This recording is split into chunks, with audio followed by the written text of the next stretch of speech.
Welcome to today's explainer. All right, I want you to be totally honest with yourself for just a second. We're going to decode a pretty uncomfortable secret about the human mind today. It's something literally all of us experienced, but almost nobody actually talks about. So imagine you hear some news about someone you really, really don't like.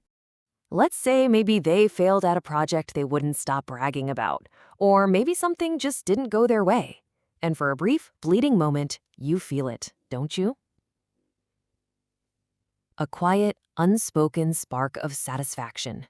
Or maybe they got embarrassed in public. Just take a second and notice what you feel in that exact moment. It isn't sympathy. It certainly isn't concern. It's a sudden, almost involuntary lift in your own mood. But then, almost immediately, your brain catches up and a thought follows. Why did that feel good? Are you a bad person for enjoying that, or is there something much deeper happening inside your mind? Today, we're putting on our detective hats to solve this central mystery. What does this brief little moment of pleasure actually reveal about our emotional survival, our insecurities, and the way our brains process comparison? Section 1, the secret we all hide. Naming the taboo. Okay, let's dive right into this by normalizing the feeling from the get-go. If you felt this, I promise you aren't evil.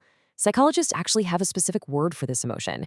It's called schadenfreude, which is a German term meaning pleasure derived from another person's misfortune. But look, just naming the taboo doesn't really explain it, right? The real question we need to answer in this explainer is why this exists in the first place. Why on earth would your brain's underlying operating system reward misfortune in someone else? Section 2. The invisible social scoreboard, how the brain ranks.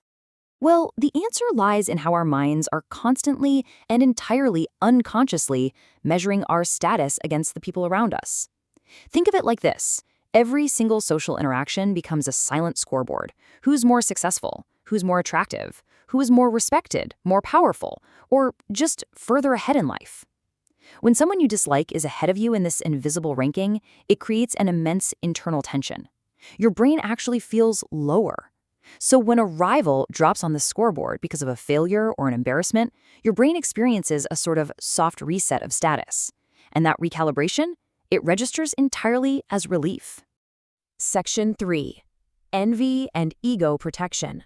The hidden engines. Let's see how this builds, because it's time to uncover the true emotions that are actually masquerading as simple dislike. We always like to think the opposite of love is hate, but psychologically speaking, the opposite of love is actually indifference. Strong emotional dislike usually has something far, far more painful hiding underneath it, and that's envy. Envy is incredibly painful because it highlights a gap in success, attention, or status between you and them. So when bad news arrives about someone you resent, it mentally shrinks that painful gap. For a split second, the imbalance corrects itself, and your brain literally registers that correction as a reward.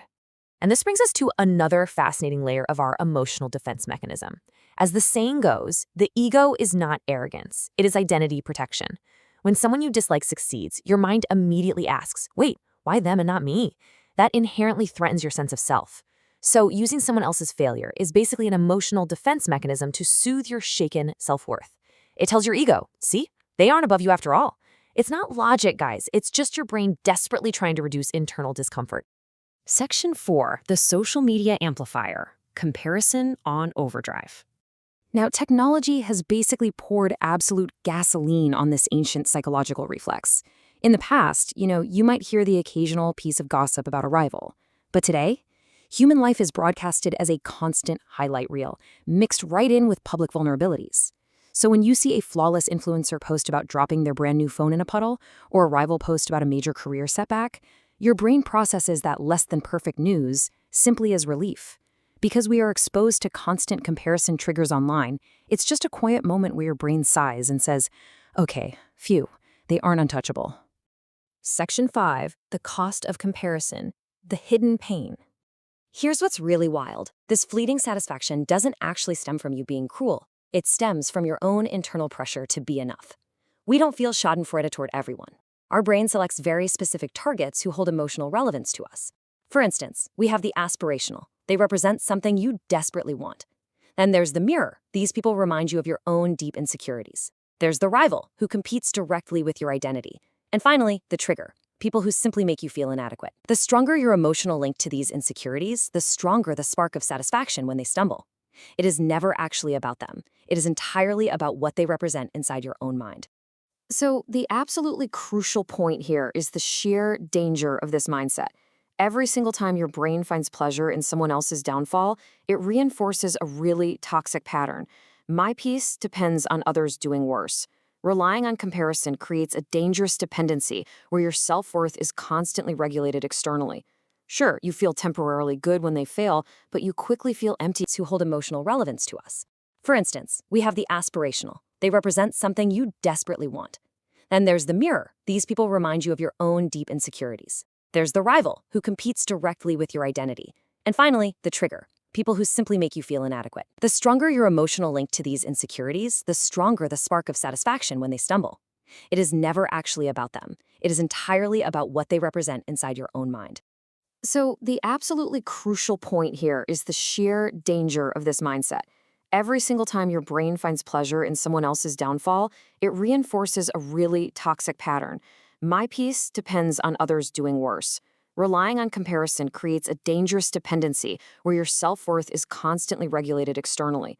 Sure, you feel temporarily good when they fail, but you quickly feel empty.